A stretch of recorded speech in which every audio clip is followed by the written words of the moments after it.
será 1.20. Esta es una honeywell th Pro 6. Tiene wifi, 95 Fahrenheit. No outdoor sensor, no tenemos.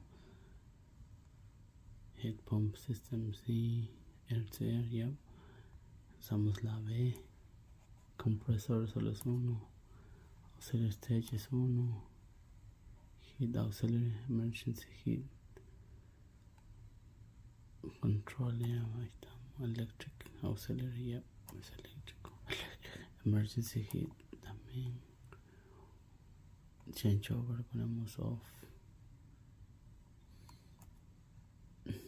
High heat, yes. Drop off, yeah, 30 minutes.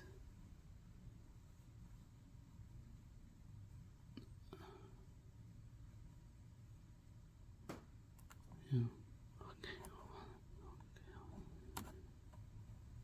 Compressor.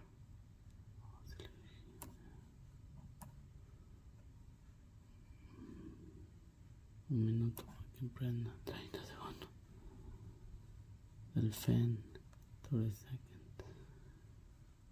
Fan. Este es heat pump con electric emergency heat.